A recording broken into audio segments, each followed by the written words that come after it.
the Honorable Andrew Wheatley, our Minister with responsibility for science, technology, and special projects, will also be here. This is a very important week.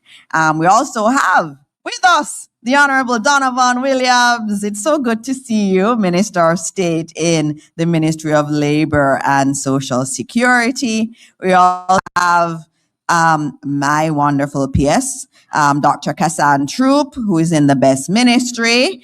And then we also have a big congratulations to Mrs. Kedisha Campbell Rochester, the newest permanent secretary, who is in the Ministry of Energy, Transport, and Telecommunications. And where is she? She's not in here yet, but she's going to be here. We congratulate her on that. Mrs. Terry Ann Thomas Gale, our Chief Education Officer, is also here. We have our Information Commissioner, Miss Celia Barkley, and her team with us. We have Dr. Kevin Brown, President of the University of Technology, here with his team and some students, and all of the other supporting staff members, students from the University of Technology. We also have members of the Youth Advisory Council here, members of the media who are always so faithfully here, Jamaicans watching at home and abroad. Good morning to you again. All right, and as we kick off our first post-cabinet press briefing of the year, I start with good news. There's always good news. Under this administration, there always is something good to talk about, and there is an absolutely amazing one that I cannot not start with. And it is in relation to the major reduction in crime in 2025. In any other place, this reduction would be front page everywhere.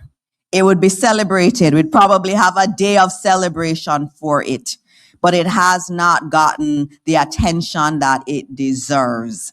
And as Jamaicans, we need to celebrate this. 43% reduction in murders, 32% reduction in shootings, 17% reduction in overall crime. I remember seeing front page editorials on the crime situation and the fact that we need to get a handle on it. And this administration and the security forces have worked so hard, and we have seen the results, and it's not getting the front page, but we are going to make a lot of noise about it because it is something to be celebrated. Other countries around the world are looking at our example, and young people who are here, students who are here, this is something for you to be proud of. You can go out there anywhere in the world and say that your country is the standard by which other countries are watching and learning how to bring crime down. And so when you go out there, it's another reason to hold your head up high. It's not just that we run fast and we can sing and dance, but we are also experts. When we put our mind to something, we can do it. And we have done this, and we are celebrating it, and your government is continuing to work hard. We're not stopping. The first 12 days of the year, we had 12 murders, 1 per day. We still want to get it lower. But think about what that trajectory would lead to at the end of the year. Remember, over 1,600 murders. That's where we're coming from. And so this is wonderful to see the reduction, and we're going to celebrate it. I was going to also talk about school resumption and some other things, but I'm going to get straight into the presentations this morning. And first up, we are going to have the Honorable Pernell Charles Jr., who is going to give you some critical updates. But you're going to hear a lot more from him this week. This is his week. This is your week, and you'll know tomorrow why it's his week. And I think a lot of us will be celebrating and thanking him for the work of his team. And they've worked really hard. And so I want to welcome the Honorable Pernell Charles Jr. Thank you, Minister. And I want to thank Minister for brightening up our 2026 and welcoming the entire country to our post-cab press briefing, and also for the consistency in communication to the country. I was having a conversation with somebody in my constituency in Rocky Point who was telling me they're looking forward to seeing Miss Dana, not their MP. So you're doing well. Let me also acknowledge colleague ministers, my Minister of State, Parliamentary Secretary, Permanent Secretaries, everyone who is here, all who are listening. I see the head of UTEC here. I'm assuming you're here with students as well. Yes? Yes. All right. Now, I'm here to give you a very quick but critical update. I'm going to make it brief in terms of updating you on the Hurricane Melissa report relating to assessments, and then just to highlight a few matters relating to some of our critical partners, the World Food Programme, UNICEF, the World Central Kitchen, and then to expand on what was said earlier by Minister in relation to what will take place tomorrow. Let me start off by just expressing my complete acknowledgement for the work that is being done, has been done, will be done by the several members, not just of the Ministry of Labour and Social Security, but of our extended partners across government, our volunteers, private sector, international, local, diaspora, all who have joined with my Chief Technical Director, Audrey Dare Williams, who is here, and Permanent Secretary, to allow for us to have the most effective team on the ground that we have ever had in the history of this nation. This is the first time that we can report actually meeting, well, we've never had a Category 5 and never had something of this intensity. So we've never been confronted with it. But in terms of the time that we have taken and the effectiveness, when we compare to what we did in Beryl, when we compare across the Caribbean and across the developed world as well, I must tell you that I'm very proud to say that Jamaica is and will continue to be world leading, as has been said by the World Bank. Based on the reports, we are now past 70,000 assessments being done, 70,000 household assessments, as at January 9th, because we're processing and assessing at the same time. So let's go back to the 9th when we had the exact figures. That was 69,085. And so we are way past the 70,000, which I want to put that in the context that in the last 2 weeks, we have been affected by rain, which means that we've lost some of those assessment days, at least 4 days in those parishes based on consistent rain. And it speaks well to the coordination and to the determination of the team, many of whom have been sending me directly their pictures to show that despite, unless the rain is heavy, they're out there in their raincoats with their umbrellas continuing the assessments. So the Ministry of Labour and Social Security is proud to be leading the group that has moved us further up the ladder in terms of the need for us to complete our assessments. Now, when we do the assessments, it is 5 categories that our assessors record: no damage, no significant damage, minor damage, major damage, and then severe. Of course, the persons who have no damage and no significant damage, they are considered, because many of them do get benefit in the form of food packages or other support. But in terms of the cash grant to rebuild, they will not benefit from that because they have no need to. So we focus from those 5 categories down to the top 3, minor, major, and severe. And the percentages so far are 37% in terms of the minor, 35, is it CTD, for the major, and 16. I hope that adds to 100. You can, yes. Well, the rest are in the other 2 categories. Yes. All right, and 16%. So it gives you a ratio. We were saying at first 40-40-20, but we did expect for the most severe to taper down because those were the ones that we prioritized and those are the assessments that were done first. So at this point, we have completed most, if not all of those, and therefore we anticipate that the remainder 20,000 or so assessments to be done will be in the minor category primarily, and some in the major.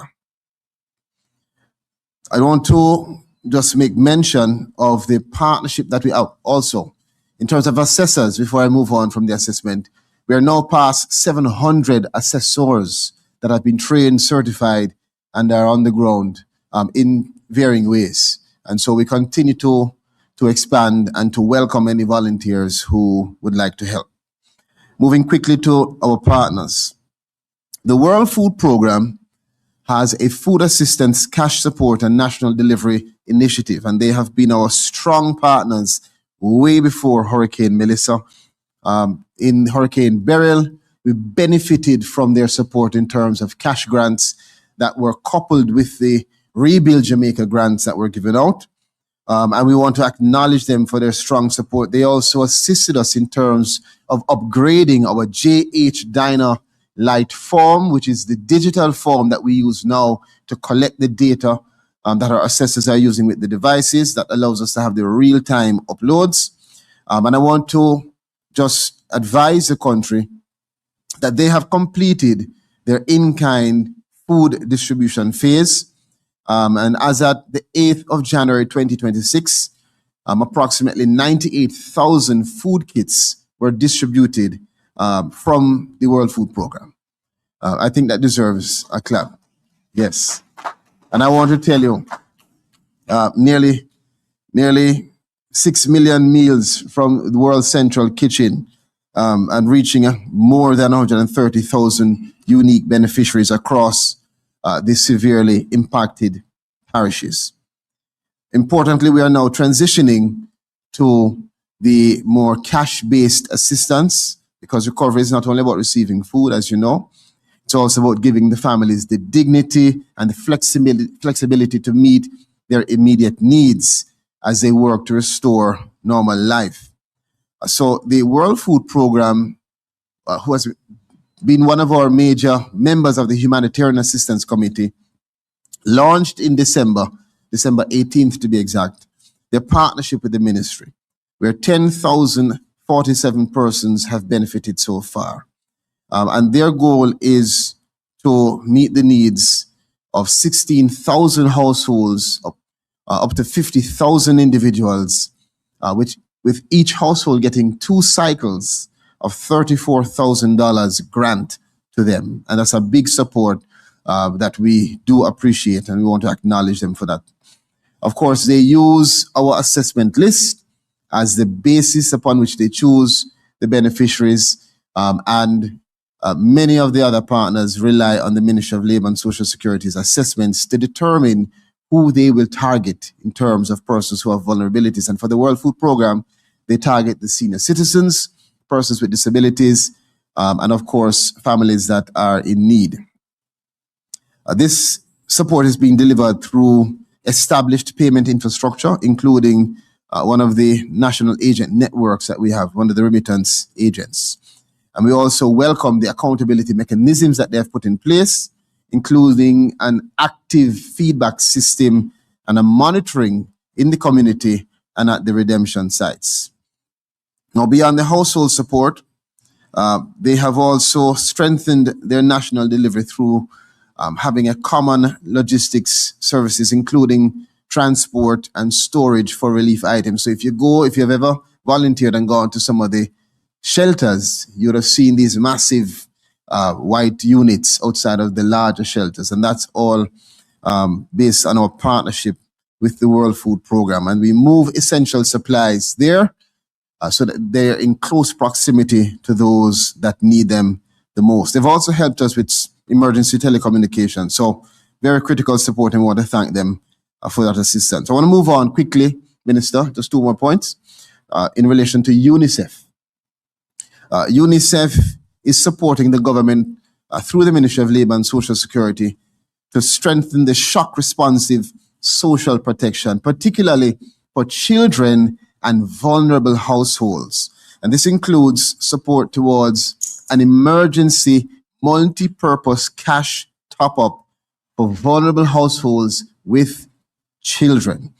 Now, this support is targeted and it is deliberate, and the initiative aims to reach 40,000 children, including children who are on path or in path households, with specific focus on those households that have pregnant and lactating women, children under 6, and children with disabilities, along with expanding the coverage to an additional 1,000 children in the disaster-affected households. So, equally important, UNICEF support is not only immediate assistance. They help us in terms of strengthening the system so that our future response is faster, continues to be fair, and transparent. And so we want to acknowledge them and thank them for the support. And just to indicate that in terms of the disability inclusion, UNICEF is also working with us, working with the Jamaica Council for Persons with Disabilities, with a digital voucher mechanism embedded in our I Am Able JCPD app. So we're modernizing the processes and allowing for not just efficiency, but accountability. And this is designed now to reach our children with disabilities and their families. And there is, of course, the potential to scale this up to wider registered population. Let me wind down by referring to what the minister had indicated in terms of what's happening tomorrow. So tomorrow, the Prime Minister will lead in our launch of the Shelter Recovery Program. What is that? I've never heard of it. The SRP, another acronym for you to remember. Yes. The Shelter Recovery Program will be the overarching, the umbrella program for all of the components relating to the provision of support for the impacted households in terms of their restoration, particular to the reconstruction and to rehabilitation. And you're going to hear more tomorrow. I will speak, Prime Minister will speak. And of course, this program is another one of the government's strategic, structured, deliberate approaches to providing emergency relief and recovery following Hurricane Melissa, with more information to come. I want to close off, before I close, Minister, if you'd allow me, just to place on record the government's sincere thanks to the World Central Kitchen.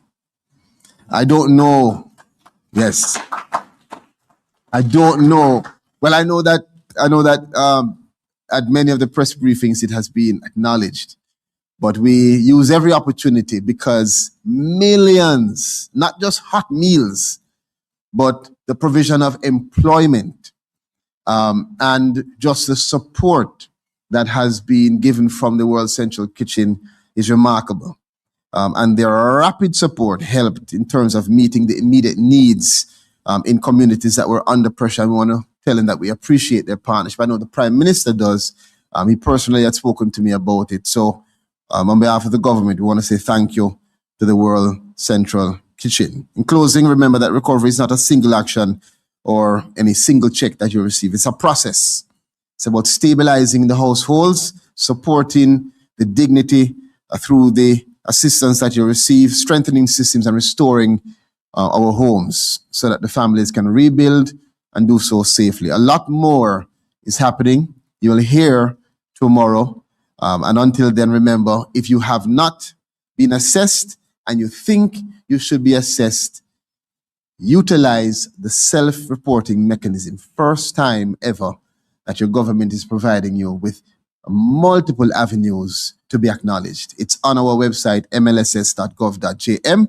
Over 5,000 now have utilized it, and they will tell you that once they call, we respond. Thank you.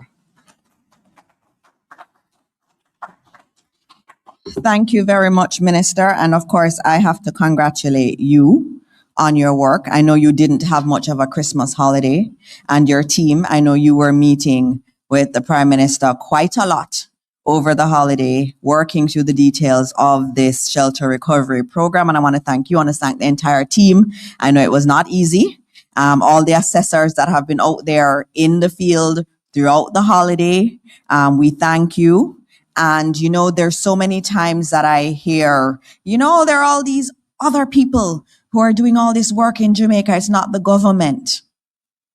But really, the government facilitates all of that work. And you heard it. You heard about our children with disabilities getting access. It's because of the work of our Minister of Labour and Social Security and his team that we have an app that has all of them in there and that they can be easily reached. And so when someone is coming in and wants to work with that group, we're able to say, here, this is how you can access them. When we talk about the hot meals and the tremendous work that World Central Kitchen did in Jamaica, the Ministry of Tourism at the very beginning said, here, take the convention center. Use it as your base. When we are working with all those who got the text message, I know some of you thought it was fake in the West when you got that text message that said you're going to get these grants of $34,000 twice. You were thinking it was not real. But that was only able to happen because the Ministry of Labour team had done the assessments. So that when World Food Programme and the UN team comes in and says, I want to help, we are able to give a credible list of those who have been affected. This is your government working for you. We're facilitating the benefits getting to those who need it. And the Ministry of Labour must be commended. And Minister Charles and Minister Williams, I want to commend you and the entire team on the work that you have done for the people of Jamaica. And CTD, thank you. Thank you very much. Up next, the man everybody wants to hear from and looks forward to hear from, the Honourable Darrell Vaz, our Minister of Energy, Telecoms and Transportation. Morning to everybody. I won't say Happy New Year. I'll say I wish for you a peaceful and productive New Year because too many people are suffering to talk about happy. So firstly, as was stated earlier, the announcement or the formal announcement of a new permanent secretary in the Ministry of Energy, Telecommunications and Transport, Permanent Secretary Kedisha Campbell Rochester, who takes office this morning on the 14th of January. So there's a transition. And first of all, I want to welcome PS Rochester and of course, obviously, give my sincere appreciation and thanks to Permanent Secretary Harold Palmer, who has 23 years of service as a member, as a permanent secretary. And when I came to that ministry in 2020, people's memories are short, but that ministry was not known for the right things. And I was given the task, and with the help of P.S. Palmer, we have been there for 5 years. And the only thing that comes out of that ministry is good performance and good news. Could not be done by me alone, but the permanent secretary and the entire ministry team. So I look forward to the transition, smooth transition, and I'm making every effort to make sure that P.S. Palmer's wealth of knowledge and experience will be utilized in the transition with a permanent secretary who is going into office for the first time. So I start with that. So again, good morning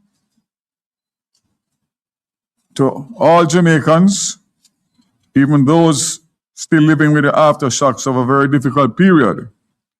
Rebuilding homes, restoring livelihoods, and trying to return to some sense of normalcy after Hurricane Melissa. I want to begin by acknowledging the reality. Coming out of Cabinet meeting on Monday, the government's focus remained firmly on the people, our children who need safe, reliable transport to school, our communities that depend on connectivity to function, and families waiting for power to be fully restored so they can move forward. These are not abstract policy matters. These affect daily life and opportunities. So today I'll give you an update as to where we are with restoration. And I will start with the Rural School Bus Program, and I'm pleased to report that the program continues to be operational, stable, and delivering good service. As of January 26, 82 rural school buses are available and fully deployed across dispatch locations island-wide. Operations commenced successfully at the start of 26 school term, with buses running on schedule and without disruption. In anticipation of increased demand, additional drivers were recruited and boarded, strengthening route coverage and reducing the risk of service gaps. This was a deliberate step to ensure continuity and reliability. On the matter of the cashless operations, the program is ready for full implementation of the student transportation card on February 1st. Again, I'm glad PS Troop is here and Minister Dixon and Crawford and Morgan. I want to take the opportunity to encourage parents and students who have not yet signed up for their student transportation card to do so now, as the drivers will not be accepting cash and it becomes effective February 1st. Again, you may visit JUTC or your Ministry of Education websites or social media pages for the link to complete the registration form. Unfortunately, from September, we have been offering free service as introductory, and then of course with Melissa, and now we are into a new year and it is unsustainable. So I want to make it very clear that come February 1st, if you do not have a student card and you have not topped up your student card to pay the subsidized fare of $50, you will be going back to the old system of paying $300 to $600 a day and going through the trauma of competing with the adults for transportation. So it is both cost effective for you to get the card, safer for your children to travel that way, and more convenient. So again, the warning has been sounded. Come February 1st, students who do not have student cards will not be allowed to take the rural school buses. I'm appealing to the MPs, to the councillors, to the churches, to the NGOs, to the government entities. We need to get the registration up in the month of January so that the buses will operate at optimum. I move on to the Universal Service Fund and of course the telcos. Universal Service Fund has completed 116 site assessments with their remaining assessment scheduled for completion before the end of January. These assessments guide where connectivity is most urgently needed and ensure resources are deployed where they will have the greatest impact for connectivity. To date, 22 Starlink installations have been completed, restoring connectivity at libraries, school, post offices, and community centers across Westmoreland, Hanover, St. Elizabeth, St. James, Trelawney, Manchester, and St. Anne. These sites are already serving as lifeline for communication, education, and community coordination. Looking ahead, 64 additional Starlink installations are projected for completion during January. Therefore, the USF has restored 3 community Wi-Fi sites using a combination of Starlink and solar technology, creating more resilient and sustainable connectivity solutions, particularly in the disaster areas. Procurement is also advancing for network equipment, tablets to support the ongoing assessment, solar packages, and signage. The target remains clear for full restoration by March 2026. The USF continues to demonstrate the connectivity that is not a luxury. It's essential infrastructure, and we will continue to deploy innovative, resilient solutions to keep communities connected. Flow, as of January 12th, reports ongoing improvements in service stability across mobile and fixed line networks, with 95% of mobile sites restored, and progress is also evident in the fixed services, with 72% of customers reconnected and experiencing better service availability. Digicel continues to make strong progress as well. Approximately 94% of mobile network is restored, with 871 of 925 sites now online, supported by commercial power generators and satellite backhaul where required. Restoration levels are strongest in the eastern and central parishes, and work continues in the western region to close coordination with JPS as a power and pole infrastructure is rebuilt. Let's move on to the big ticket, big success story of the restoration, and that is the JPS and the electricity restoration. First of all, as committed yesterday in Parliament, let me clarify a particular statement that I made in Parliament yesterday, which turned out to be erroneous information to me by the Jamaica Public Service, where I indicated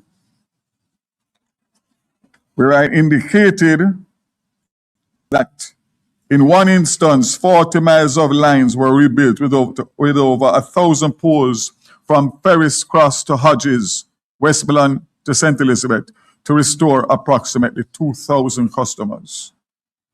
That information was incorrect. Work has started with 100 poles that have been laid so far out of the total count of 1,000 poles. It's about 40 miles of roadway. So it will take some time, but again, the work has started. So I want to apologize for the comment that was given in part and ensure that it is corrected on Hansard, and also to say very clearly that the information that I stated was erroneous and incorrect. And the information was given by the Jamaica Public Service. Nobody needs to ask the words that JPS and I had about this. And I can assure you it will never happen again. I want to also make another clarification, and I'm happy that I have peace and quiet and no noise, that people can listen and understand and decipher between misinformation and proper information. At no time in my presentation yesterday did I mention Eastern Westmoreland having light. I gave the statistics on the parish of Westmoreland, and I'm going to repeat it again. Westmoreland has 34,603 customers. The customers that are out at this time is 17,096, approximately 49% of the customers in Westmoreland continue to be out of power. But let it not be lost that in December, the middle of December when I spoke, Westmoreland was at 18%. They are now at 51% in a matter of a few weeks. So I want to make that clarification to make sure that the information is very clear. What I can say is that I have confirmed with the JPS that by the end of this week, Darlington will have light and restoration will continue in earnest between now and the end of January. So again, Eastern Westmoreland will start to get light. Minister Samuda will speak about Roaring River and what we had to do and what that's going to do. But I want to make it very clear that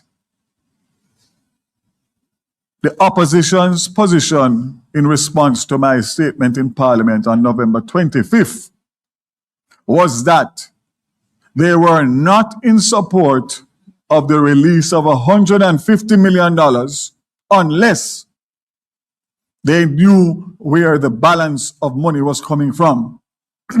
That simply says that their position, and if they were where I'm standing and where I'm sitting with my colleagues in cabinet, that $150 million would not have been released. And therefore, not only would East and Westmoreland not have light, but all of those affected parishes would have a much slower restoration. And the JPS has confirmed to me that neither Light or Roaring River water supply would be back up until the last quarter of 2026. That means September to December at earliest. So when they grandstand about their constituency having no light at all, and they are going to get light this week starting and increase as we go along every day, that's a much better position than their own party's position, which would be that they would not have released $150 million. I want to make it clear again. This minister and this government has no formal or informal discussion, correspondence about anything to do with any further funding by the government of Jamaica other than the $150 million. So that was raised also in Parliament yesterday. I want to make it clear. I can't answer that question that they are asking me because I have nothing in front of me. So I really hope that what they will do now is to concentrate on working with the JPS, with a good policy decision by a good government to let us restore light as quickly as possible. The last clarification that I want to give is that, and I suspect that you have it somewhere for me, what I said on November 25th when I spoke in Parliament, I categorically stated that we were going to have full restoration by the end of January, early February, save and except for any critical areas. You have it there, you can play it? But based on the fact that we need restoration as a country in the shortest possible time, the government of Jamaica has agreed to loan the JPS $150 million United States dollars on the basis that they will use that money, which is estimated at $75 million a month, to restore the entire grid, save and except for any special area that may not be reachable, but the major areas by the end of January, latest early February. What are the terms? Thank you very much. So again, happy that we have quiet and peace so that you can hear. We are now at 93% restoration. We have 51,000 customers still out. 30,000 of those customers are ready to receive electricity and will receive between now and what I just said, what you just heard, end of January, early February. There's 21,000 customers that are not ready to receive. So JPS cannot be held accountable to restore 21,000 people who are not ready. What we are going to do with JPS, with the Ministry of Labor and Social Security, with JSIF, is we are going to identify those areas to see how the government can target those areas in conjunction with JPS to get them ready to receive electricity. So we will be at 96% by the end of January, early February. But if you take those 21,000 that are not ready for connection, which JPS cannot be held accountable for, we would have succeeded in delivering on our commitment for early restoration by end of January, early February, as against the last quarter of this year. I can't even imagine to even get into what would be the result of no water and no light in certain parishes and communities by the end of this year. I can't even understand what would happen with business, what would happen with the government, what would happen with the people, what would happen with health. This government took the right decision, and nobody, with all the noise that they're making, is going to be able to undo the results of that decision. I want to just remind you, 300 linesmen came in between the 15th and the 23rd of December, but they didn't have their equipment. But they were still tasked and they did what they could do. The first set of equipment arrived here on Boxing Day. That was Holland. And the second, on the 2nd of January, that was Greystone. So what you have seen in terms of the performance of JPS is 2 weeks, 3 weeks, full capacity for Holland, and 2 weeks for Greystone. That's what you have seen in terms of those trucks and equipment that you have seen all over those worst affected areas.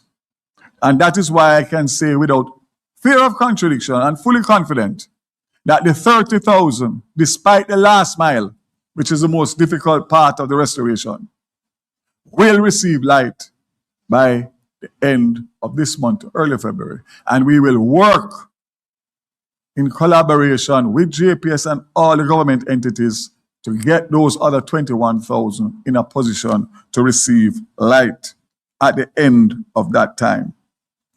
So, again, what is very, very important is that the work continues and the work is going to be completed on time, on budget, for the benefit of those persons who are suffering. And I want to indicate that I am insisting on the JPS that they start to provide a daily update with the 51,000 customers out as to where they are and what is the projected time for them to get back light. Because they are seeing light all around them and they have no light. And they are becoming anxious and frustrated. So you can rest assured that we will have better information flow and more detailed information flow.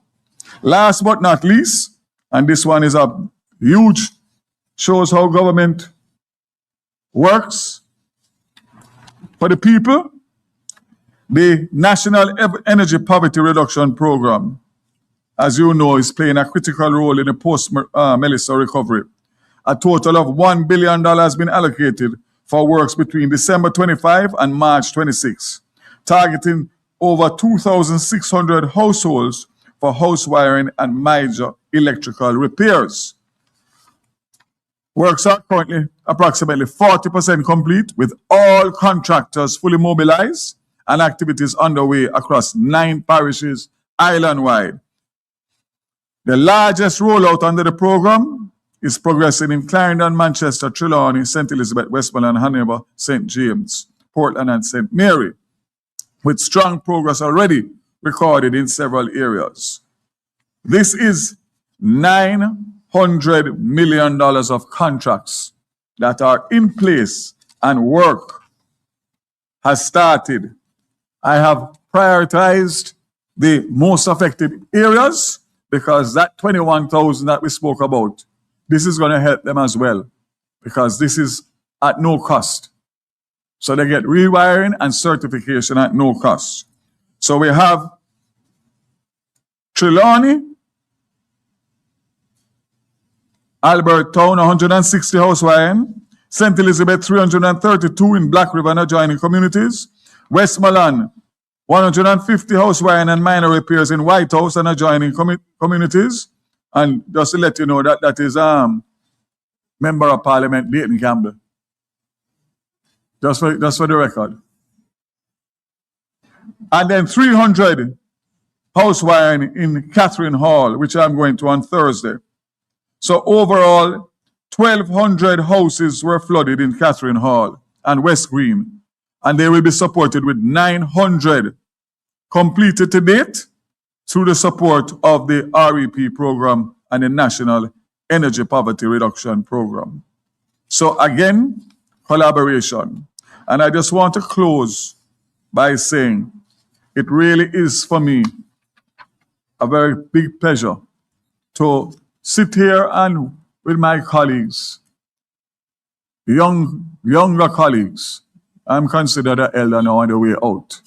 But to see the hard work that Minister Samuda, Minister Morgan, Minister Dixon, Minister Rhoda Crawford, Minister Charles, who has left, Delroy Williams, all young, vibrant, hard-working members of Parliament, working in the best interest of Jamaica under one of the best governments and by far the best Prime Minister that this country has ever seen. And I make no apology. God is good. God is great. And for God to have made sure that we were at the wheel in this time was not by chance, but by design. May God continue to bless Jamaica, land we love. Thank you. Thank you, Minister Vaz, especially for that last blessing. We needed it. And I would just like to note that Minister Vaz has been able to restore and work with the JPS in this manner and to lend the $150 million without us as Jamaicans having to extend the license under the existing terms that we know do not work for the people of Jamaica. And it is important that we note that the government, Minister Vaz and his team, have worked especially hard to be able to make sure that we are still in a good position when it comes to negotiating that license and getting for Jamaicans what they need in relation to electricity and bringing costs down. So thank you, Minister Vaz, for your presentation. And also, I should note, yes, and the negotiations have started. He would like to report to Jamaica. So those negotiations on a new potential license have already started, and he will stand strong on the side of Jamaicans because that's who he represents, not private interests, the Jamaican people who have said for years electricity costs are too high, or businesses have said it has been an impediment to their businesses. He is going to be fighting for the people of Jamaica. And Minister Vaz, I'd like to let you know that in relation to the school bus program, you heard it from him, 1st of February, you have to have your card to go on the school buses. The permanent secretary has been working, Minister, and all school safety and security officers and our guidance counselors and deans of disciplines will be going across our schools to do school-based registrations of the children. They have 280 tablets that have been supplied by eLearning Jamaica, and so that process starts on Monday. We're going across the schools. Parents, you can do your part too. You can go and register for your children to get their card. And so thank you again, Minister Vaz. And up next is Minister Matthew Samuda. And of course, he's not just coming here as our Minister of Water, Environment and Climate Change. He's also the President of the United Nations Environment Assembly. Congratulations, Minister, and welcome this morning.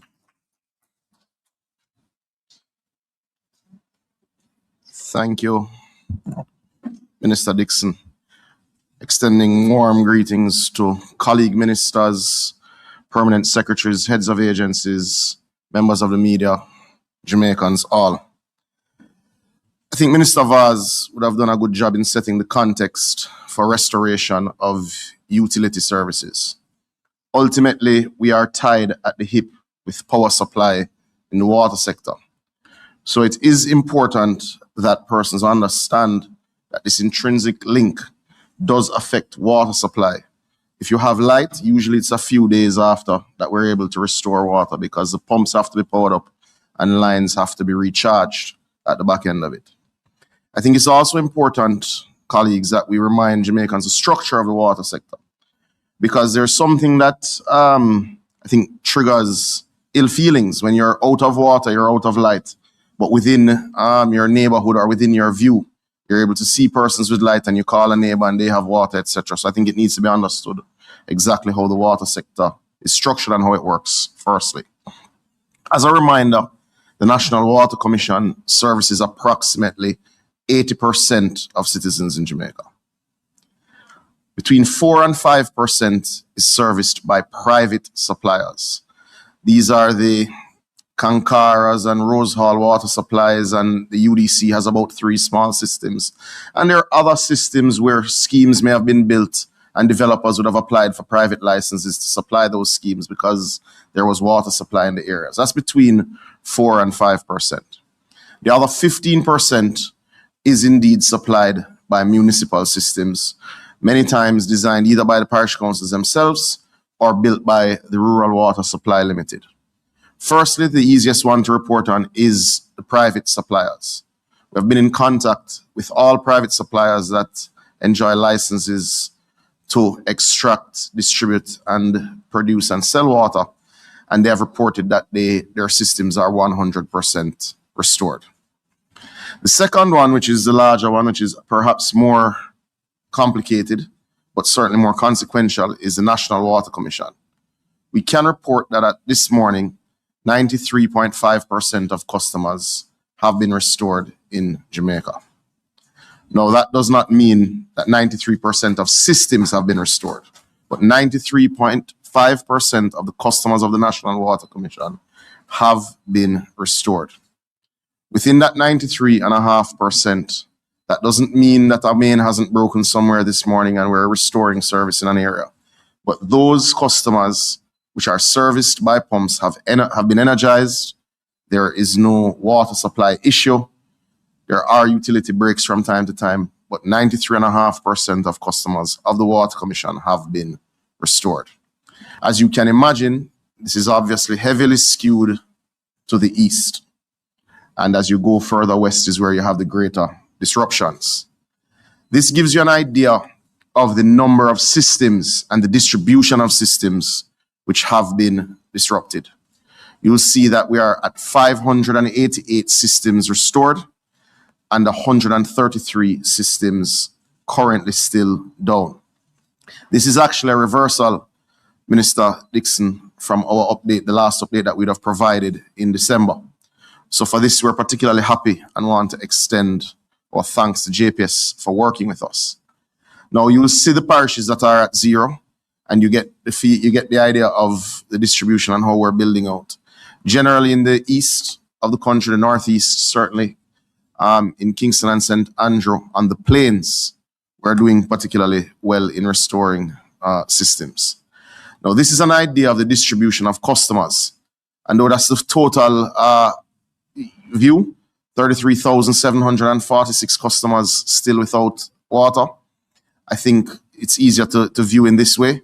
This gives you an idea of where customers are fully restored. St. Thomas, St. Mary, Portland, KSA, St. Catherine, those customers, we have no disruptions. Now, it doesn't mean if you are on a regulated system because of where you live, that you used to get water 2 days a week, that you suddenly have water 7 days a week. It means that we have restored to pre-Melissa levels of supply. You can see the issues in St. Ann. Those are in the hills where there's still some JPS issues. You can see the issues in Clarendon. As we move to the west, we have 2,865 customers out in St. James, 7,140 out in Hanover, 9,200 out in Westmoreland, and 12,455 out in St. Elizabeth. And Trelawney, we have 940 customers out, but we've made steady progress there. Now, this is a sort of map distribution, and as I said, as you could imagine, it is heavily skewed to the west in terms of where challenges still remain. Now, one of the things that took a while for me to even absorb as when I became water minister was the calls you'd get from members of parliament, councillors, custodians of the parishes, citizens association, regular citizens who had the number for the water ministry long before I was born, who still call when they have particular issues, was really how your distribution worked. 100 systems supply over 70% of your customer base. So even when you see something like this and still see a lot of red dots, which reflect systems that are out, it is still less than 7% of customers that these red dots serve. So you'd have heard both from the head of JPS and the head of Water Commission what they refer to as last mile restoration.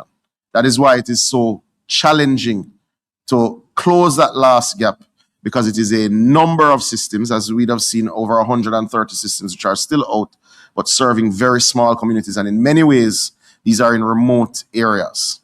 So just giving you that so that you understand the space. This is what we would classify as our heat map in terms of systems which are out. And it gives you an idea that there is particular challenge, as we know, in Westmoreland and indeed St. Elizabeth. Now, it is important to note that this map will look very different tomorrow. And for that, we are thankful. As Minister Vaz would have mentioned, the Roaring River system is the last large system that is out. Now, for those who remember their geography, you can contemplate that this system supplies everything from Paradise and Savannah Lamar all the way to White House, which is a pretty long drive if you think about it. So you understand the large area of geography which is impacted by this system. Now, we have been using an on-site generator, but that on-site generator doesn't have the capacity to run the Roaring River system at full capacity, which means areas which were even at slight elevations, even though Savannah Lamar has had water since 48 hours after the storm, right? The areas with even slight elevations, because you weren't able to pump at a particular pressure, would not have benefited from that restoration. So yes, the Savannah Lamar Hospital had water 2 days after a Category 5 storm, but the areas surrounding and many of the residential areas were out. Now, with the restoration of this system, which is projected for today, we expect to be able to run the Roaring River system at full capacity. What does this mean?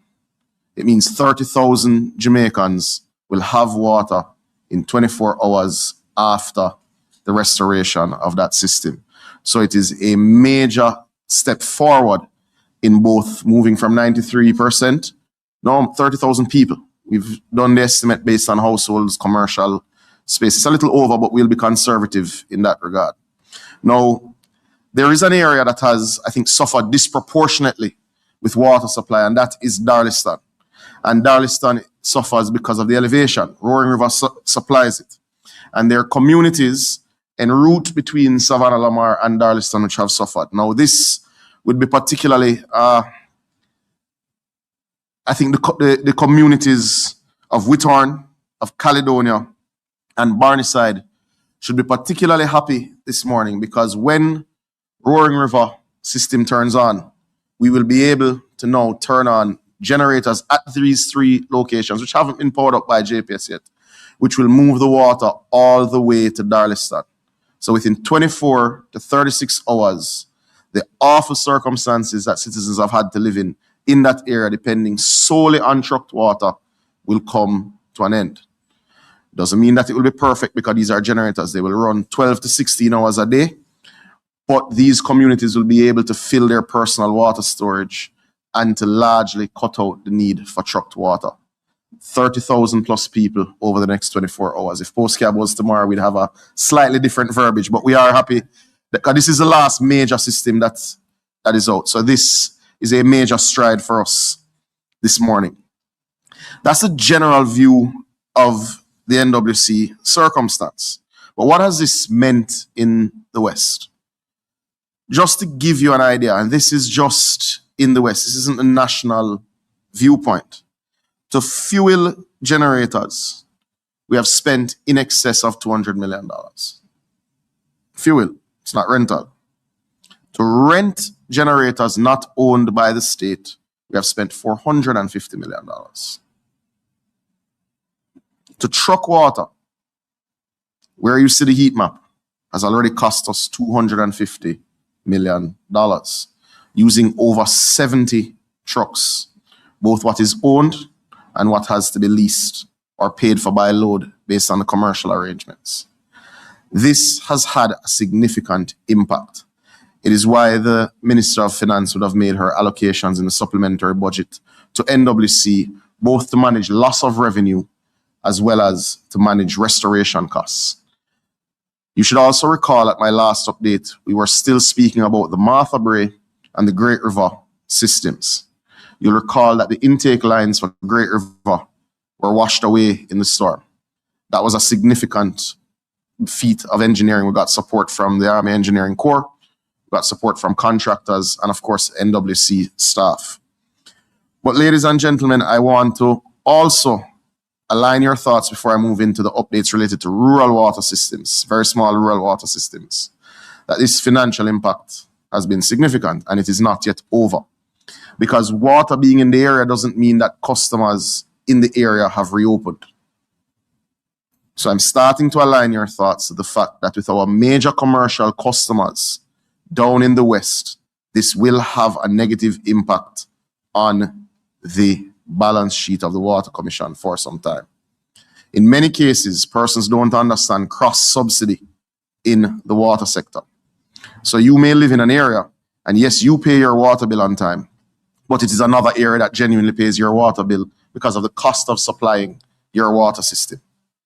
So I'm aligning persons' thoughts to the fact that we will provide updates over the next 30 days on exactly what that impact is going to be. Our customer service team are calling all of our commercial customers who do pay at a higher rate and do consume significantly more water to assess exactly what that revenue shortfall will be. Though we are restoring service, it doesn't mean that all businesses have restored themselves. So that causes its own challenges. On the subject of the municipal water systems, which supply approximately 15% of our citizens, the eastern rural water systems, for the most part, are largely back up, well over 90%. But one of the things that has come to us through the assessment that we have made from east to west is just the appalling condition of these small systems that serve many of our very small rural communities. We have completed our assessment, and in the next 2 weeks, when appropriate to do so, I'll provide a full update to the nation by way of the Parliament. These systems that are largely managed by municipal corporations will need a new paradigm as we go forward. The Prime Minister has been clear that we will need to build back better. We will also need to operate better, and we'll have to look at a new model for our very small rural systems that are served by parish councils. That new model is twofold. One, it will need a significant resource injection, and we have a meeting with Minister Mackenzie and Minister Williams later today, and we'll provide an update in terms of what that looks like.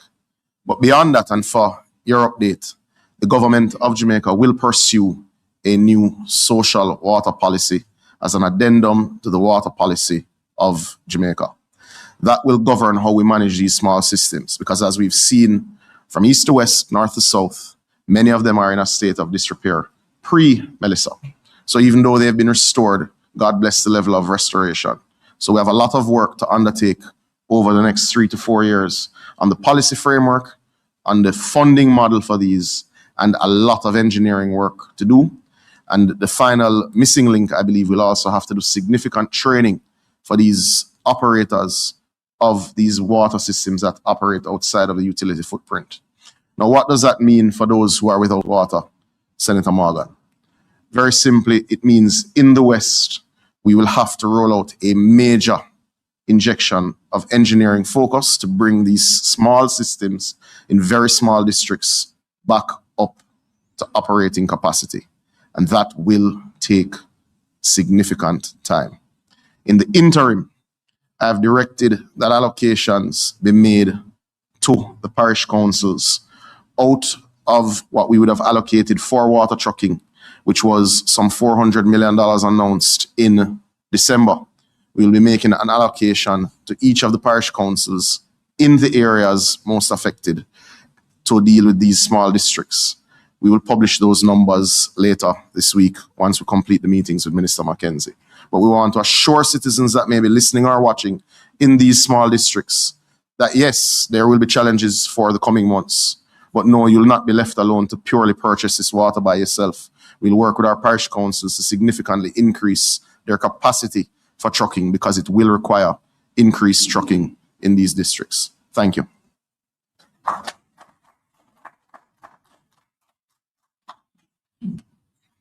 Thank you, Minister. I mean, how many ministers can come up here and talk without any speaking notes and wax so eloquently on the water systems all across the country? Only Minister Samuda can do that. Minister Samuda, we are very lucky to have you in that ministry, and I know you've been working really hard, and I know there are many Jamaicans who are just looking forward to the restoration of electricity so that they can get water, and I know that you move very quickly once electricity is restored, and so I thank you for that update, and I know Jamaica is happy to hear about the restoration efforts there in terms of water. All right, we are now going to be moving to have a very interesting presentation. It's a very different kind of morning, and I tell you that we should celebrate this in Jamaica also. I mean, how many countries do you have that have 4 ministers, 2 ministers of state, a parliamentary secretary, permanent secretaries come before the country and the media and says, this is what we're doing?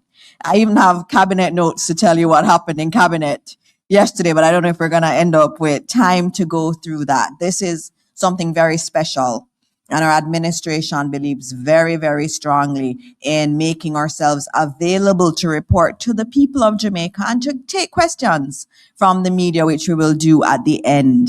And so we're doing multiple things this morning. You're getting updates on where we are with major initiatives of the government.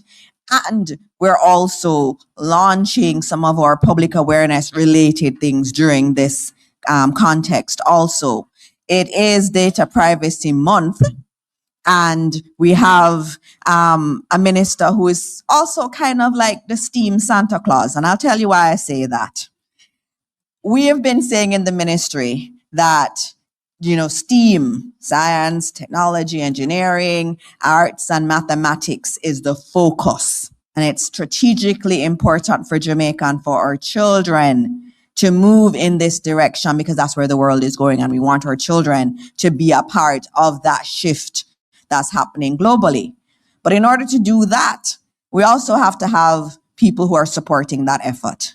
And Dr. the Honorable Andrew Wheatley has been a minister that has been supporting that. And out of his portfolio, which is science, technology, and special projects, he has been able to work with his team to get STEAM toys, a lot of them very science-based, engineering-based, arts-based for our children, because it's not just what we do in school, it's also the way we play.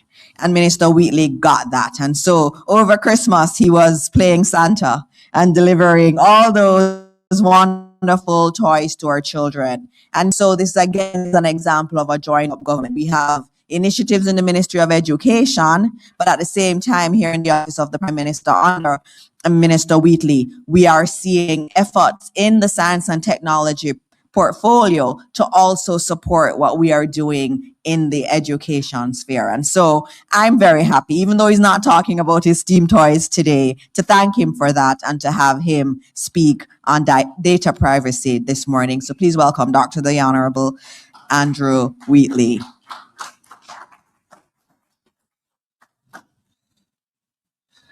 Thank you very much, Minister, colleagues, ladies and gentlemen, good morning. You know, earlier we heard from some of my colleagues speaking about the restoration work that is being done across the length and breadth of Jamaica, in particular the western end of the island, and also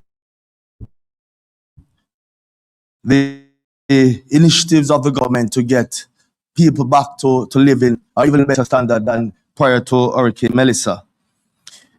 However, as we move the country forward and we start to re-embrace technology,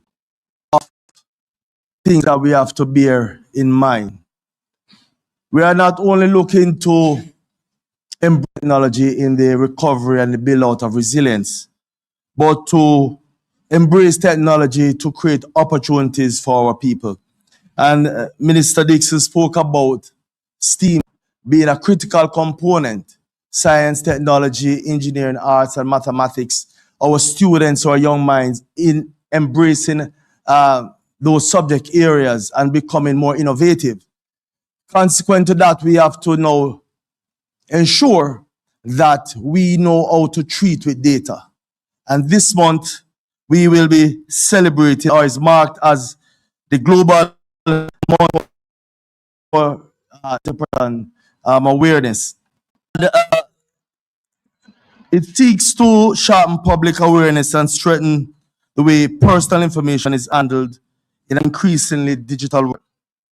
Here in Jamaica, this observance aligns directly with the Office of Commission's public education mandate under the Data Protection Act.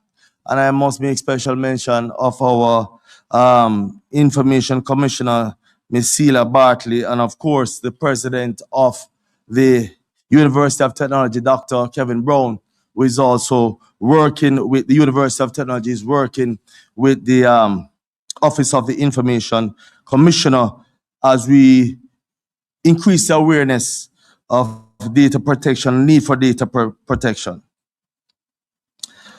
As I stated earlier, the month of January is observed as Data Protection Month, but in particular, January 28th serves as the key anchor for privacy awareness and capacity building. Jamaica is using that global spotlight to push practical readiness, especially as technologies like artificial intelligence increase what can be inferred, profiled, and predicted from personal data. Ladies and gentlemen, we have to modernize our privacy posture at the same pace we modernize our services. So as we incorporate technologies in our daily lives, whether it is for personal or for business, or you communicate or relate to your government, we have to ensure that the privacy component is in line with the way we use the technologies. For citizens and families, this is about protecting your identity, your reputation, and your peace of mind. Be deliberate about what you share online. Treat your personal information the way you would treat your money. Limit where it goes, ask why it is needed, and be cautious about who has access to your information. For businesses and public bodies, this is a readiness issue. Data protection is not just a policy document on a shelf. It is governance, staff awareness, vendor controls, and incident preparedness. In fact, we are moving to a state where entities within Jamaica now must conform with international standards as relates to data privacy. For example, our hotels. In fact, the European Union, through their GDPR,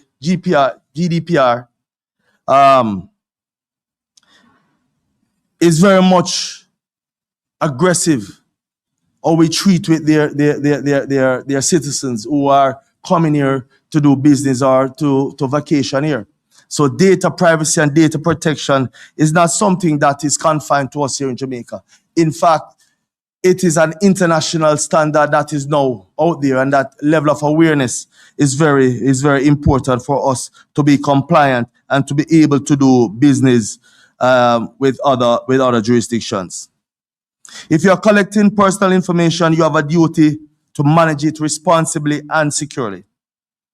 Strong privacy practices reduce risk and strengthen confidence in the services you provide.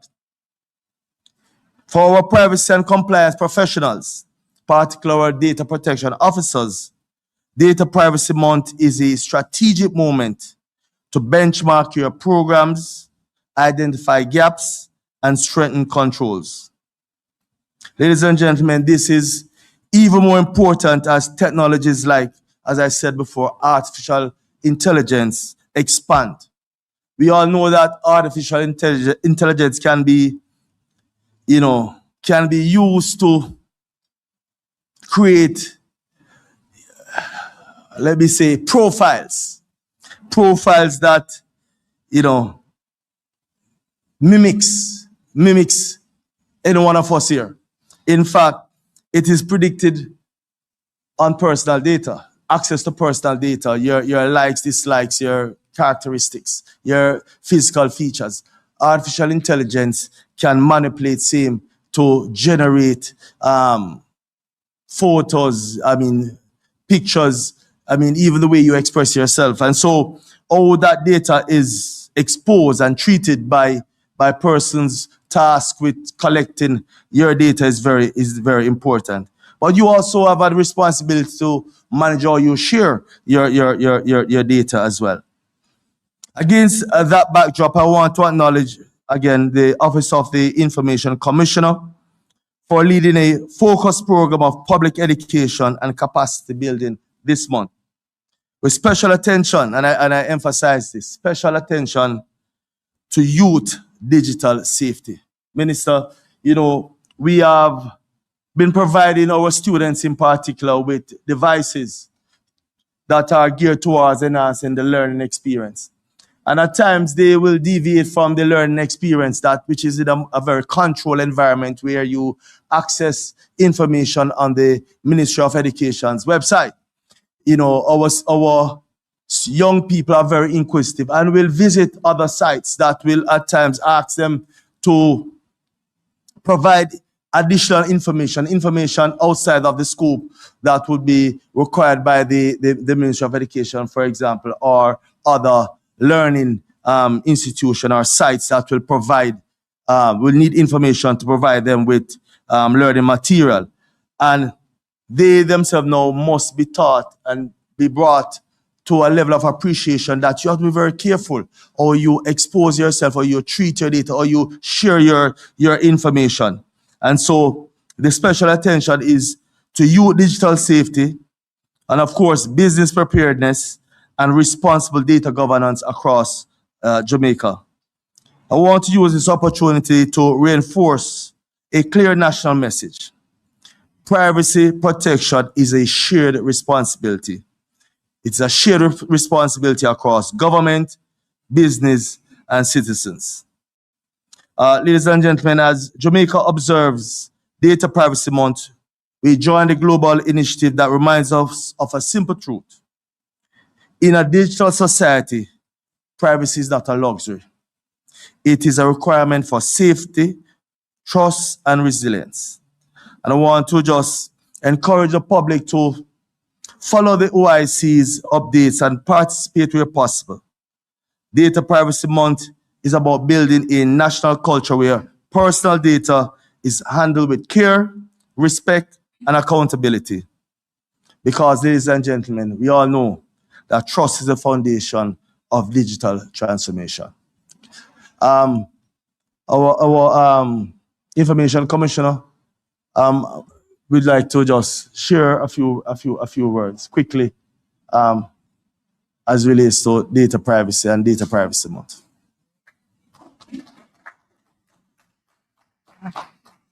Thank you, Minister, and thank you all. Minister has given a very comprehensive statement about the importance of data privacy. So rather than give a speech, what I would like to point out to everyone is in terms of our role as the regulators of data protection in Jamaica and our particular mandate in needing to both ensure compliance with the Act, but also to inform, educate and advise persons as to what it really means and requires. And in that regard, we utilize this month, Data Privacy Month, and particularly Data Privacy Day on January 28th, to partner with both private and public sector in bringing information and awareness to the public. We have, as a part of our strategic objective, to create a culture of privacy in Jamaica. And we have to recognize that privacy is about behavior. Culture is about behavior, sorry. We don't change a culture until we change the way how people act.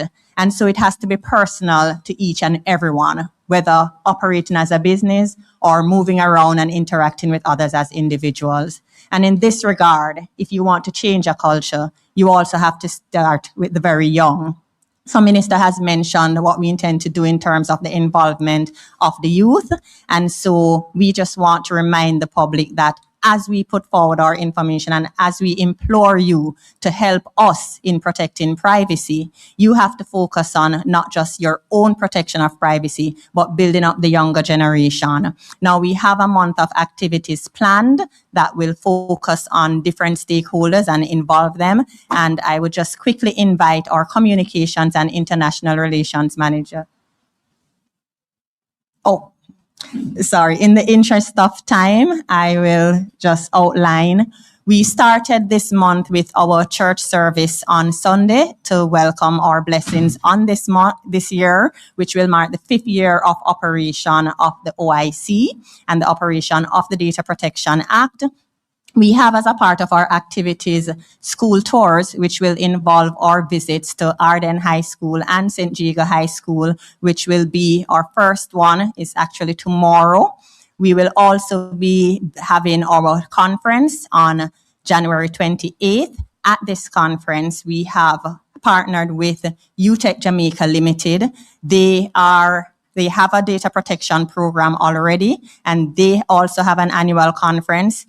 Thanks to them and their partnership, we have our keynote speaker in the form of the IAPP President and CEO, Trevor Hughes, who will be coming to impart with stakeholders in terms of taking control of their data, which is the theme for the year. But for the conference, we are focusing on building out privacy programs and building out trust, dealing with digital distrust in this age of technology and AI. So we have presented our schedule of events, and we invite persons to just focus on our pages, watch for updates, and participate and share with the OIC as best as possible as we seek to impart information to the public.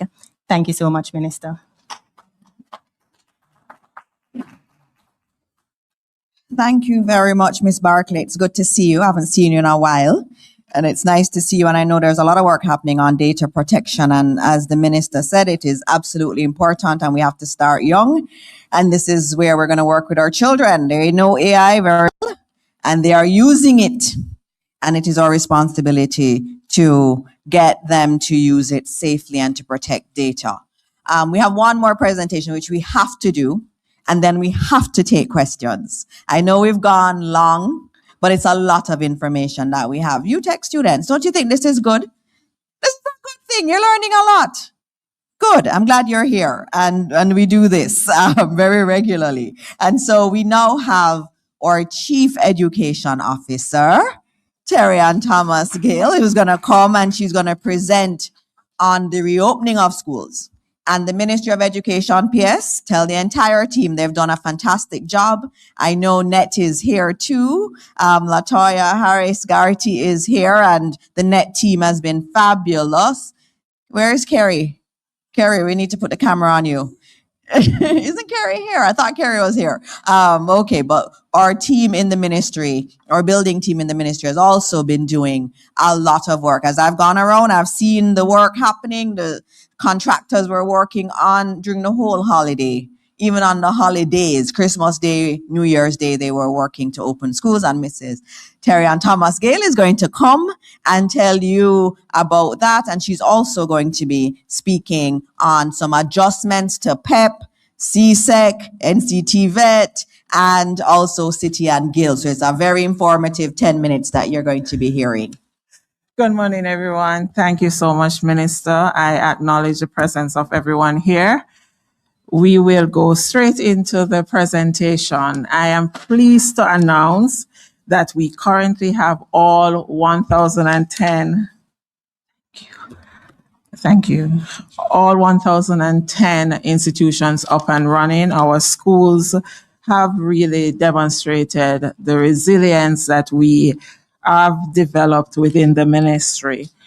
Within the 7 parishes, the mostly severely impacted parishes, we have 446 institutions. They're all up and running. Region 3, St. Anne and Trelawney. Region 4, Hanover, St. James and Westmoreland. Region 5, Manchester and St. Elizabeth. Our reopening policy saw us really putting safety first. We ensured that we work closely with the Ministry of Health and Wellness and to ensure that the space for our students safe and ready for operation. We do practice through education in emergency, different operational modalities, and these not only include face-to-face, but remote and staggered approach. So I'll be giving you the update based on the region. So Region 3, as I said earlier, St. Anne and Trelawney. We have 123 institutions in Region 3. We have 109 currently operating a face-to-face modality. We have 14 using the rotational schedule, and our exam grades are given priorities for face-to-face. The rotational schedule is used for the other grades. In Region 4, that's the most severely impacted region, I'm pleased to advise that we have 164 institutions in that region. We have 127 operating full face-to-face and 37 using a rotational schedule. Region 5, Manchester and St. Elizabeth, we have 162 institutions. We have all institutions open. We have 135 operating face-to-face, 7 using rotational schedule, 19 using the reduced hours, and 1 school, I think it should be open by today, that was Ginger Hill. They were cleaning after the shelter was closed. The critical implementation challenges that we face, and we're overcoming them daily, that of infrastructure repairs, electricity restoration, and water supply and tank replacement. But as we improve, we are able to move ahead speedily.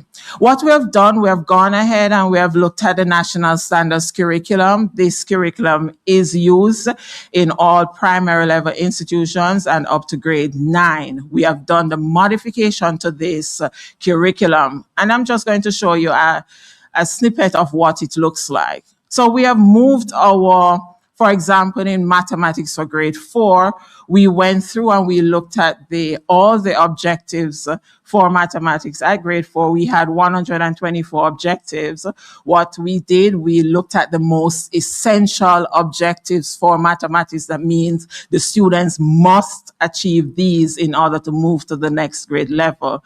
And we saw where we had 48 such objectives. And so we have communicated that to our schools. We have done a reprint of the curricula for grades 1 through 9, and we have sent it out in hard copies to the affected regions, and electronic copies are available for the other parishes.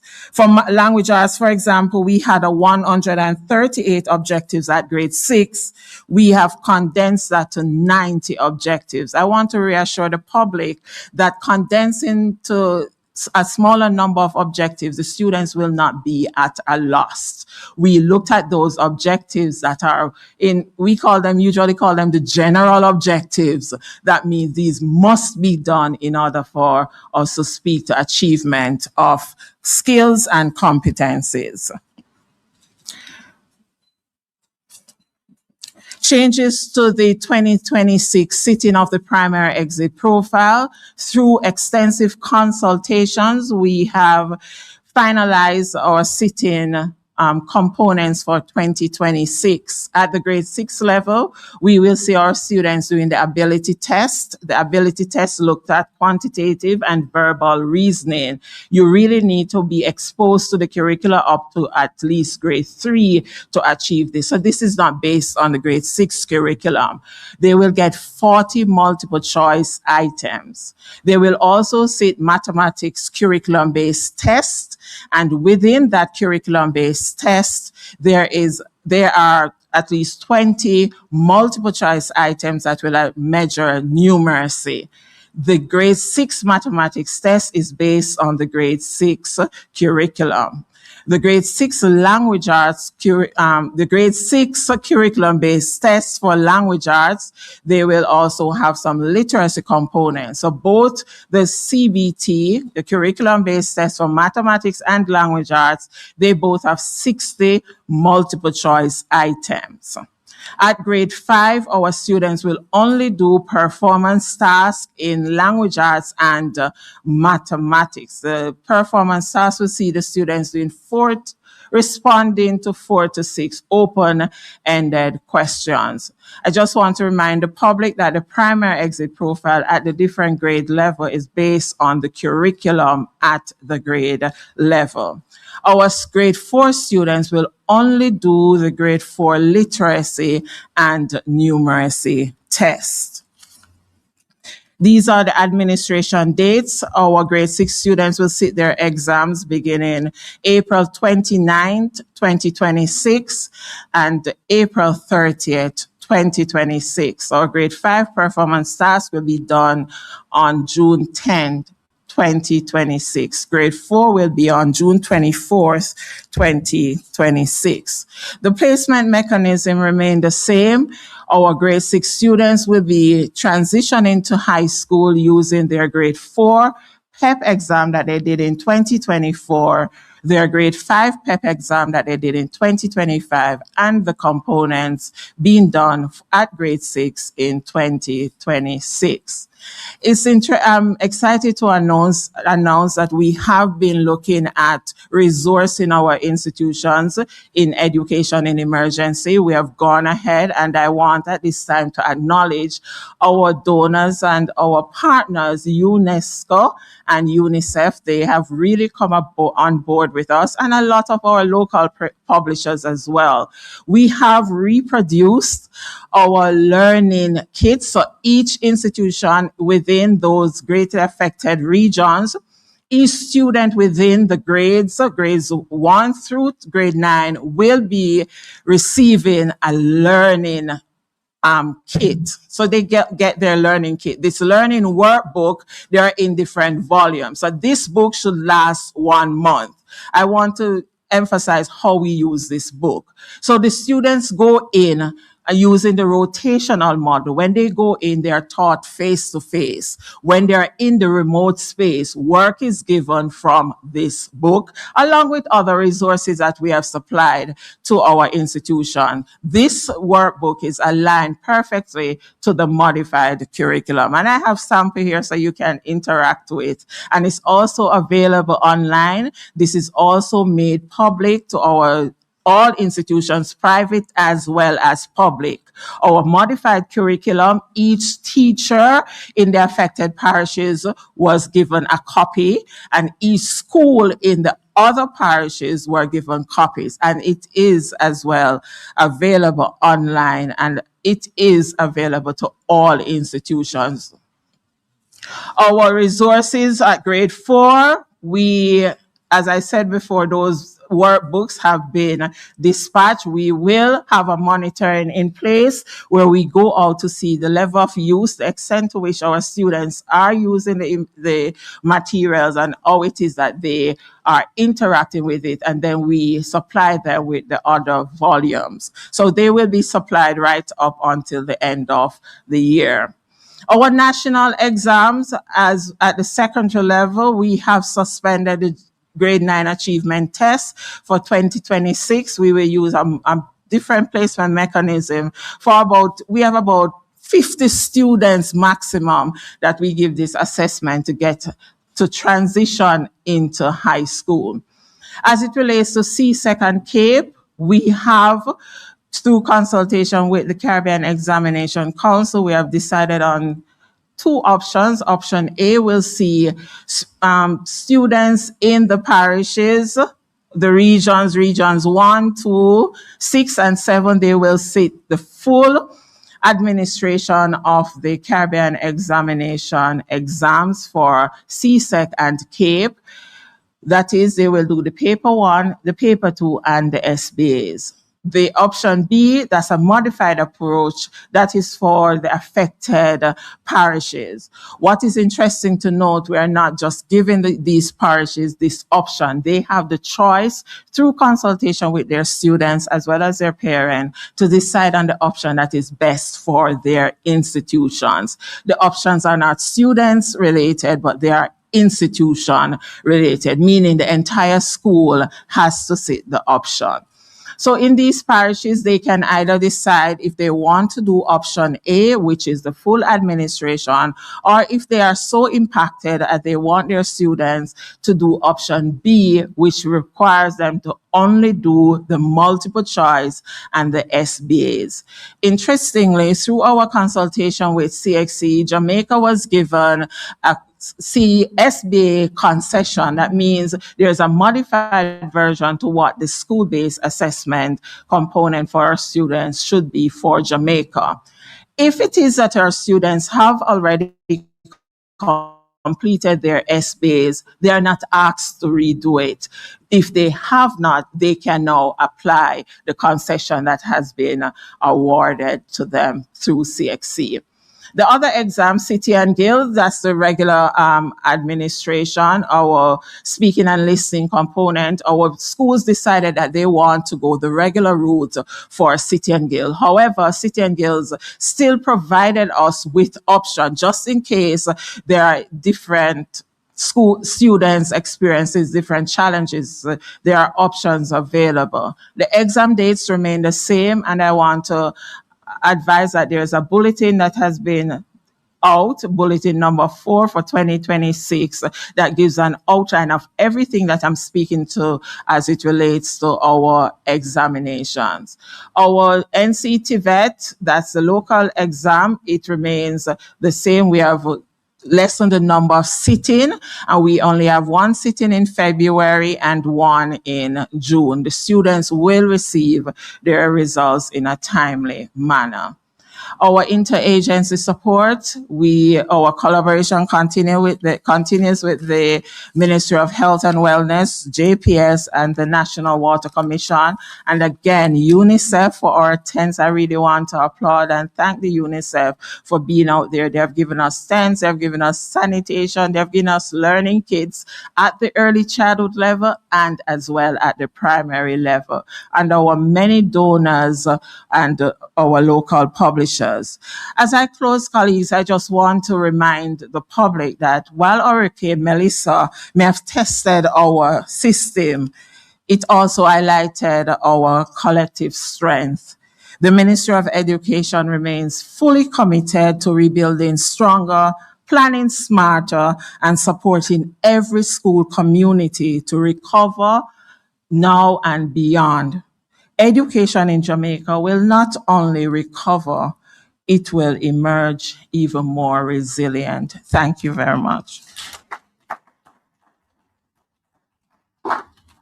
Thank you so much, Madam CEO, for that presentation. You kind of kept within the time. And I know a lot of Jamaicans wanted that information. When I see children, they ask me, what's happening with CSEC?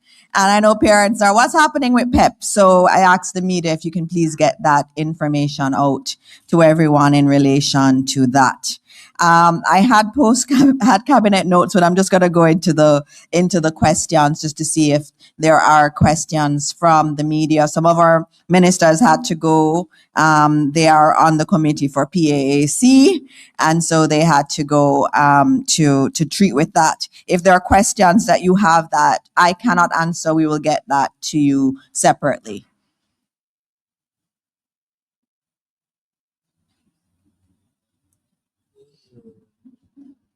You are going to take the questions. All questions. Hello? It's on? Oh, sorry. Good morning, everybody. Mahiri Stewart, Nationwide News here. A question to Minister Morris Dixon. In terms of last year, there was an alleged incident of rape at Case in Portland. And when we had the head of the school on Nationwide at 5, he was detailing a myriad of issues with the school in terms of security, whether it be fencing, camera, lighting, all of that stuff. In terms of getting Case into a situation where it is more secure, what has the ministry done? All right. I would just note in terms of Case, I actually got an update yesterday, and it wasn't from the school. We got the update from the student body president. Because in cases like this, you get your update from the school and they outline what they want to do. But we actually got an update from the student body president to find out how the students felt. Because that's important, because the students were saying that they felt unsafe. And we know that the school has done quite a bit. The school has beefed up security. They have a shuttle bus now. They've also hired more security guards on the campus. And the students said they were quite happy with these changes. They felt they were effective changes. And they also noted that the school administration has been working with the students and keeping the students in the loop. And so this is an example where I'm very happy and where I take things a little differently, and my team too, and they do go out and we get corroborating evidence in terms of whether or not something has truly been addressed. And so we're happy that the administration has taken those steps. The ministry has supported them in giving them infrastructural support and financial support so they can do this beef up of security. And we're also happy that the students feel that it has been effective. Yes, and a suspect has been apprehended. And secondly, yes, in terms of the modifications to CSEC and CAPE, I believe there's a release from the National Secondary Schools Council. And in that release, they called on, stakeholder meetings in terms of speaking with students and letting them have a say in how the modified paper should be modified. I saw the modifications there, but is that something the ministry would be able to do, or? Well, the ministry always has consultations. And I know in terms of PEP, we would have had the entire PEP committee that has many people on it. It has the independent schools on it. It has the JTA on it. It has some of our student groups on it. And so we have different approaches where we do consultations. But in terms of exams, there is usually an emphasis on the principals and the teachers and really having the consultations there. But our secondary school association, all of our student bodies, we do engage with them. And anytime they have any concerns, we do have our teams ready to work with them. And so if they have any concerns, they can always reach out, and we're very open to hearing their thoughts. Okay, I guess my last question would be, in terms of the STEAM toy initiative that Dr. Wheatley was doing, yes, that would be for the children, but in terms of an evolution of STEAM initiatives for children in primary and prep schools, secondary schools, and even tertiary, what's the ministry's plan where that's concerned? All right, well, that's would take a whole day, but I would love to just start on STEAM. I mean, we've built in STEAM as an approach from very early. And if those who have children, you see it in the way we teach, even in terms of an English class at the primary level, you see it bringing in science. And so what you're reading, the text you're reading that you have to respond to are very science-based. So for us, STEAM is not this theoretical thing. It's actually an approach to teaching, an approach that utilizes art. So, you're teaching a new topic. You ask them to draw something. You ask them to be creative as a part of it. And then also you bring in the science in subjects that you would not ordinarily see it. Even in religious education, you see the STEAM curriculum coming through. So we start it from in the primary schools, and then that is seen in the curriculum, even in the secondary schools. But we're also working very hard to introduce, for example, robotics in our schools. We have many more robotics kits that have been ordered by Heart. Heart is doing a program, and also the ministry working with eLearning Jamaica, where you're seeing much more of our robotics clubs across the country, and the ministry is supporting that, so that even at the extracurricular level, we're also incorporating it. And of course, you know the work we're doing in TVET, because we're saying to our students, TVET is important. And we have even our traditional high schools now saying, I had one school tell me they no longer make English literature compulsory because their students want to do more of the TVET types subjects. That is amazing. And so those are efforts from the ministry that we're seeing bearing fruit. And there's many more, there are many more initiatives that we can talk about. But it's a good question that you're asking, because the world is changing, and that's where we're going to want our children to be. And we are actively working to make that happen. That's it. All right. No other questions from the media. I'm going to ask the students, do you have a question? Does any student have a question? No, it was just wonderful. But it was wonderful to have you here. So that means that I have 10 minutes to give you some things that happened at cabinet. Wow, that's amazing. All right, let me get to my cabinet notes. And I do have on my glasses, so I'll be able to see them now. As you know, there were many countries that offered assistance. I would like you to note that Rwanda and their team, they arrived today, and they will be working to help with rehabilitation in St. James. We had already spoken also about Guyana and Ghana offering assistance and working with the JDF in that respect. At cabinet this week, we also approved increased rates for pensioners. There was a submission on that.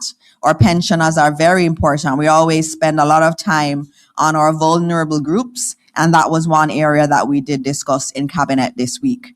Also, the NARA, which a lot of people ask about, the National Reconstruction and Resilience Authority, that is now in place. It is operating as a department of cabinet, and the cabinet secretary has oversight. In a very short period of time, you will start seeing advertisements for the positions in NARA. We also had conversations around an advisory board for NARA and individuals to be placed on that with requisite expertise. We also discussed the National Partnership Council that has civil society, it has the church, it has academia, it has the opposition on it, and that body being an important part of the oversight mechanism of NARA. We also discussed, as you would have seen yesterday in Parliament, the Jury Act. An amendment to the Jury Act. They were tabled in Parliament yesterday. I know you UTech students were watching Parliament yesterday, and you saw that the Jury Act was tabled. Before an act can be tabled, or an amendment, the amendment bill can be tabled, we have to approve it in cabinet. And that was done at cabinet on Monday. That increases the compensation to jurors. A lot of jurors complain that it is really expensive to take on their civic duty. And so in this amendment, we focus on that, increasing remuneration to jurors who do that important work. And it also looks at instances where the judge may discharge the jury in the event of jury tampering. And you know, there was a big case with someone called Vibes Cartel, and there was a ruling from the Privy Council. And that was really very instrumental in terms of that particular change, so that we have the ability for the judge to discharge the jury if you feel there has been jury tampering, and therefore to be able to continue the trial without the jury. So you see, these things matter, students. So there's a lot of work that was going on in cabinet. A lot of boards were approved also, and we also approved the new program that was announced earlier today that we spoke about, the Shelter Recovery Program. A lot of time was spent on that, and that's in relation to cash grants to those who were affected by Hurricane Melissa. And tomorrow there will be a very big launch of that with the Prime Minister leading, where you will hear the quantum of those cash grants that will go to individuals. as another note, this morning you would have noted something a little bit different that we don't usually do. We don't usually necessarily take on misinformation and disinformation or information that is false. That is changing. We are going to have to do so in this context where something is said that is not true. We will be countering it. We will come with the receipts. We will play the videos from months ago. We have the records and we will do that. We have to focus on being able to respond to misinformation and disinformation. There's a lot of that out there in the public sphere, and we cannot leave it unchallenged.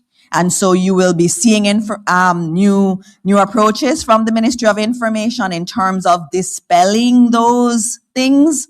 And in many instances, we call them misinformation and disinformation. Those are fancy words for lies. And so where there are lies, we will be correcting them. And there have been many of those. And I know Minister Morgan will be working very closely with me in relation to addressing that issue of lies that are proliferating. And we will give you the facts. And that's why we ask you to tune in here, because we bring the ministers, we open them up for challenge and allow them to tell you the work that we're doing, and we tell you what we are doing in cabinet, because what we do is not secret. We're doing it because we've been asked to do this by the people of Jamaica, and we take that role very, very seriously. I want to thank the media who come every week. Thank you for coming and for getting the word out. We really do appreciate it, and we thank you for coming each week. I have to say a special thank you to the GIS team and PBCJ team for always prioritizing our post-cabinet press briefings. I really want to thank you for doing that. And there's so many things to celebrate at the end of this. Last year was a difficult year with Hurricane Melissa, and there's still many people who are hurting. But I tell you, the government in cabinet, we spend most of our time talking about how we can help those who've been affected in the West. And you're seeing it. You're seeing light being restored. Darliston is going to be getting light within 24 hours. That means that so many of our water systems will also be able to come back on stream and help those who need it. And we've been doing this responsibly as a government. And so as we end our first post-cabinet press briefing, I'm told I need to remind you that it is Earthquake Awareness Week. And we know about hurricanes. We had Hurricane Melissa last year, but we're also in an earthquake belt. And so we have to remember what we have to do in the event of an earthquake. And the Office of Disaster Preparedness and Emergency Management is observing Earthquake Week this week under the theme, Resilient Jamaica. We weather the storm and brace for the shake. Sounds quite ominous. And today in all our schools, we're doing today's National School Earthquake Drill Day. And so there are earthquake drills happening in our schools across Jamaica. So if you see some children running around or some unusual activity, it's because they're doing the drills. And so as we end this morning at 10:58 a.m., I thank you for listening. I thank you to everyone who presented this morning. And I, as always, just pray that God will continue to bless this wonderful country that we call Jamaica, land we love. Thank you.